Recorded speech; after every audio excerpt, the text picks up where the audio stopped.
पांचवा प्रश्न ये भी इंपॉर्टेंट है। क्या बोला है कि एक राशि जो कि x रुपया है, इसको 1:3, 1:5, 1:6 और 1:9, इन 4 तरह के अनुपात में A B C D के रूप को विभाजित किया जाता है। चलिए मैं बांटता हूँ इसको, A B C D, ये 4 लोग को इस अनुपात में, मतलब 1/3 अनुपात 1/5 अनुपात 1/6 अनुपात 1/9, इस अनुपात में बांटा गया। ठीक है, फिर बोला कि B और D के भागों के बीच का अंतर 832 रुपये है। मतलब B और D को जितना रुपए मिला उन दोनों रुपयों का अंतर 832 है। तो हमको बताना है कि टोटल पैसा X कितना था। तो देखिए पहले भिन्न के रूप में अनुपात दिया, पहले इसको सरलतम रूप में बदलना है, ईजी सिंपल वे में बदलना है। तो कैसे बदला जाएगा? तो सबसे पहले क्या करिएगा, इसको सिंपल रेशियो में बदलने के लिए कि जो भी नीचे दिया होगा उसका आप लघुत्तम निकालना। तो 3, 5, 6, 9 का लघुत्तम निकालते हैं। कैसे मैं बताया था, 9 है तो सबसे बड़ी संख्या को लिख दीजिए। 6 में जाएंगे तो 6 होता है 2 गुना 3, लेकिन 9 में 3 है, 2 एक्स्ट्रा इसमें, तो 2 का गुना कर दीजिए। तो 9 दूनी 18 हो गया। यहाँ पे 5 आया, 5 तो इसमें है नहीं, तो 5 का यहाँ पे गुना कर दीजिए। 3 आया, 3 यहाँ पे 9 में है, बस इतना ही एलसीएम होगा। 9 दूनी 18, 18 पंचे 90। अगर आप दूसरे मेथड से बताते हैं, लॉन्ग मेथड से, तो आप उससे बनाइए, कोई दिक्कत नहीं है। तो इन सब का लघुत्तम कितना आ गया? 90। अब कितना होगा देखिए, इस 90 को इन सबसे बारी बारी से भाग देते जाइए। 90 को अगर 3 से भाग देंगे तो मिलेगा 30, मतलब A के सामने लिख दीजिए 30। 90 को 5 से भाग देंगे तो आएगा 18, 18 पंचे 90, तो B के सामने लिख दीजिए 18।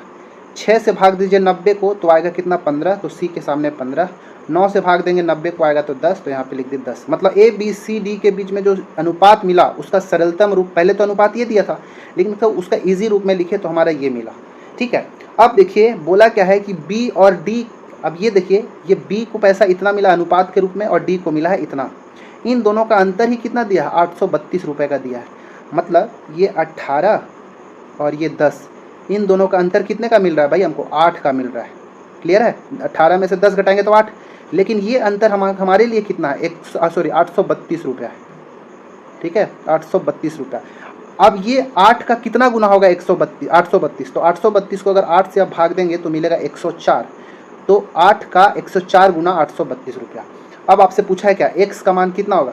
अब देखिए x है क्या? जितना उन सबको पैसा बांटा गया वही तो x है। तो देखिए ये पैसा किस अनुपात में बांटा गया है? ये इस पूरे अनुपात में 30, 18, 15, 10। तो 30, 18, 15, 10 इतना पैसा बांटा गया। तो एक टोटल जोड़ के कितना मिल रहा है? 30, 18, 15, 10। इन सबको अगर जोड़ेंगे तो ये टोटल 73 आ जाएगा। इतना इकाई रूप पैसा बांटा गया। अब देखिए एक इकाई का वैल्यू 104 था, तो 73 कितना होगा? तो 73 में आप 104 का गुना करिए। जब गुना करेंगे तो आपको मिलेगा 7,592 रुपया। मतलब 7,092 रुपया टोटल पैसा था जिसको इस अनुपात में बांटा गया। यहाँ पे समझ में आया कि नहीं? ये अंतर 8 था तो 104 का गुना करें पे 832 आ रहा था। अब ये 104 ही ये टोटल पैसा हमारे पास अनुपात के रूप में कितना है? 30, 18, 15, 10 सबको जोड़ेंगे तो 73। एक इकाई का वैल्यू 104 है, तो 73 इकाई तो टोटल पैसा आया ना भाई अनुपात के रूप में। तो इसमें गुना कर दीजिए तो 7,592 रुपये टोटल पैसा। ठीक है, इसको फिर से समझने की कोशिश करिएगा वीडियो को रिवर्स करके। छठवां प्रश्न देखते हैं अब। छठवां प्रश्न है, वसीयत के अनुसार 21,25,000 रुपये की संपत्ति को पुत्र और पुत्री में 7, 6, 5, 3 के अनुपात में बांटा गया।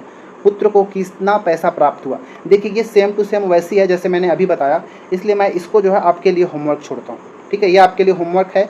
कमेंट में बताएंगे कि इसका कितना आंसर आ रहा है। ठीक है, इसको मैं आपके लिए छोड़ता हूँ।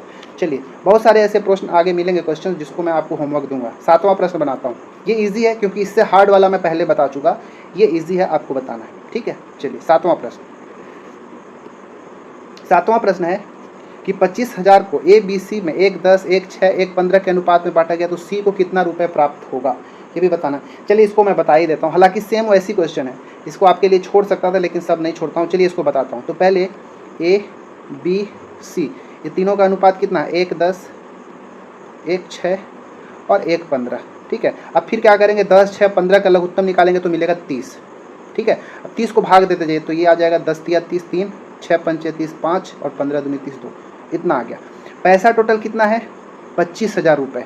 मतलब ये तीनों का जो अनुपात है 3, 5, 2, इन सबको अगर आप जोड़ते हैं तो जोड़ने पर कितना मिलेगा? 3, 5, 8 और 2, 10, 10 मिलेगा।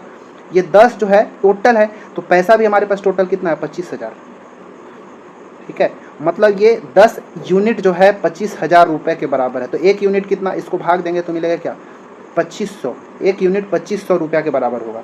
अब किसका सी का पैसा पूछा है, तो सी का पैसा तो यहाँ पे है ना भाई 2, तो इसमें भी हम 2500 का गुणा करेंगे, तो 2500 दूनी 5000, 5000 रुपये जो है ये किसको मिलेगा, सी को मिलेगा। हमारा ऑप्शन नंबर ए सही होगा।